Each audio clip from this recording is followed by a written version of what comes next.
Hello, welcome to Ardman. This is where we're making our film. I think it's a great marriage for Wallace and Gromit and the National Trust to get together like this, because they're both very British institutions. It's a great privilege, and a great honour for Wallace and Gromit to be chosen to be involved in all the things British this year, because they are often described as a British institution. Animation production is a very complex thing. We can't just pile in and animate straight away. We have to know that what we're going to create is going to work. So we take the script and we create a storyboard, a graphic representation, a little bit like a comic strip of the action and the story. And we will then put that into an edit suite, put some temporary sound on it, and it gives us a very sketchy but representative version of our finished film. And from that, the director of photography, the set builders, the puppet makers, everybody will look at what they need to do based on the storyboard. That then leads us up into the production where we get the sets built, we start bringing the puppets in, we start lighting the set, we start making it feel like the wonderful world which you will finally see on the big screen. And it's only in that final week into production that all of the different pieces start coming together and you start to get a feel for the final project. Everything in Wallace and Gromit's world is handmade. And that includes the sets, like the one I'm sat on now, the puppets. Everything you see has been made by somebody. And I think that's one of the key things about what we do and how we make things, is that they're handcrafted. We try not to let anything go to waste. So some of the items that you see in the films have been recycled, but most films have a bespoke element. For example, the grounds that I'm sitting in now are all built for this shoot, and it's because the camera angle is a camera angle we've never seen before. So for a production of this size, we're making approximately 1 minute of animation. The run-up in preparation to shooting was about 6 weeks. It sounds like a lot of time, but really when everything has to be brought together and made specifically for the shoot, it's actually not that much time at all. Once everything is ready, the animation crew steps onto the floor, and the animation crew consists of the director of photography and the electricians to put the lights up. To complete a minute of film, we have 3 animators working flat out for 3 weeks, and all of those animators are animating both Wallace and Gromit. The animators take a brief from me if I'm directing them, and I talk to them like they're an actor. What I'm after from them is a performance from either Wallace or Gromit or whoever it is. And I don't talk to them about how they're going to animate it. That's their skill as an animator. I'm talking to them in terms of the rhythm of the shot, or an emotion in the shot, or a comedy beat. If a character has to hit a certain mark for lighting or anything like that. Really, once you've given them their brief, they have to put the performance into the character. When you're using modelling clay, also it's very important that your sculpt of one character matches the sculpt in the next shot, because you're not necessarily animating the consecutive shot. So their skill as a sculptor is also extremely high. Wallace and Gromit are a challenge. Gromit, because he doesn't have any dialogue to hide behind, his performance needs to be surprisingly subtle. So it's quite a challenge for animators who haven't worked with Gromit before to hold back just a little bit. Getting the most out of him, it's definitely less is more. And with Wallace, he's pretty bold and he's pretty hammy in the way that he delivers his performance, and that's largely where a lot of his comedy comes from. So there's quite a difference in the characters, and so switching between them can be quite challenging sometimes. So once the animation's finished, we go into post-production, and that includes picture post-production and sound post-production. And it's the stage really where all the final parts come together to make a lovely coherent film. It might just be adding a sky in, or putting some particles of lights, fine-tuning the edit, all of those kind of things, just to put the icing on the cake, really. I've always loved visiting National Trust properties. One of my favourite places that I visited, in fact I took a team of people to visit for doing research for Curse of the Were-Rabbit, was Montacute House. We did kind of vaguely base Tottington Hall on Montacute House. I think the National Trust would have more than its fair share of jobs Wallace could get up to. Gromit loves the British countryside, he'd love the heritage, British heritage.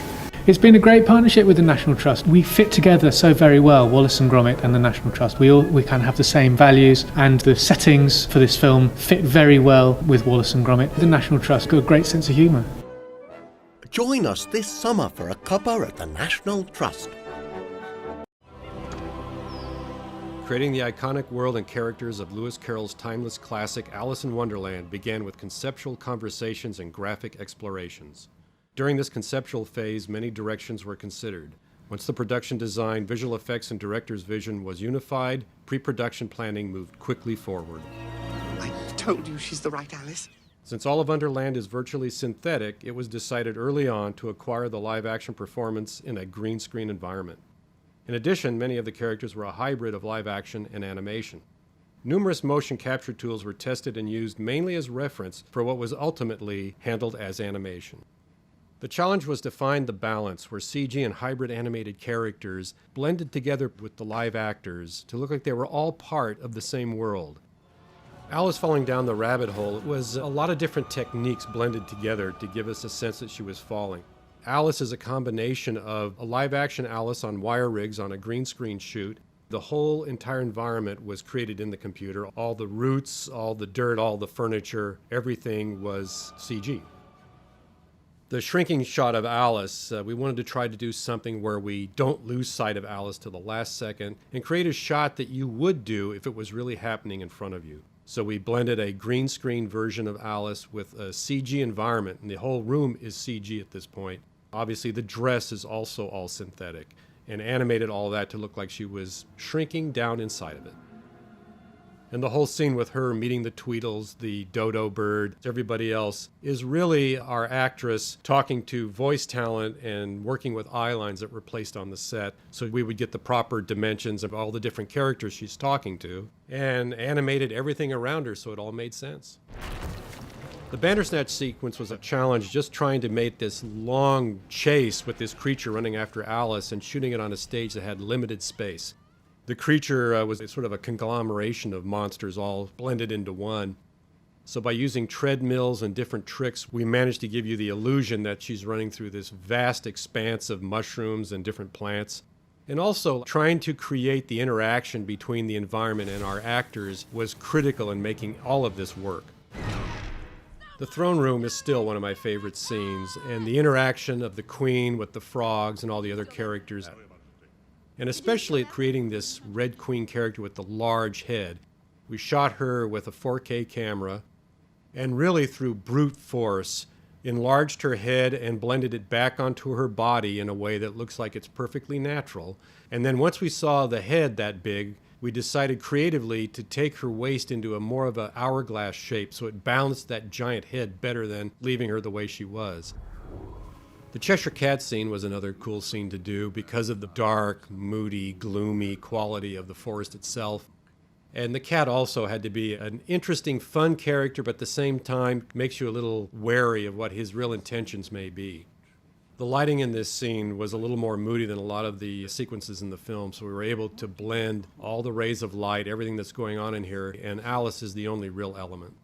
It's you. The tea party scene is the first time that we meet the Mad Hatter, and we had Johnny Depp's performance, and then we enlarged his eyes so they were abnormally big. Also in the scene, Alice is very small. We have a lot of animated characters, and also it's an interesting blend of a partial real set, and everything blends into our CG world. At the end of it, we have our character Stain riding on a horse, rears up on the horse, surrounded by his soldiers. And the only thing that was real that we used in this scene was his head. His body is animated, the horse is animated, and all the soldiers and the environment are all synthetic. The execution scene was a challenge for all the different interaction of the characters, live action characters, animated characters, hybrid characters like the Tweedles and Stain. The crowd was shot separately than our principal performance, which were done earlier, creating this world that looks relatively real and yet fun and fanciful, even though it's a dark moment in the script. Creating the fight with the Jabberwocky was also a lot of fun. And really, again, it's our actress working against nothing on a green screen stage and then animating the Jabberwocky to be attacking her, chasing her, running through this green environment, which we later just synthetically created around her. This scene has a complete CG Alice in a CG environment with a CG Jabberwocky. And we used our CG Alice periodically during this battle sequence when we had very wide shots or when she had to do action, like when she chops off the Jabberwocky's head, that we couldn't get the kind of bravado that we wanted on a wire rig.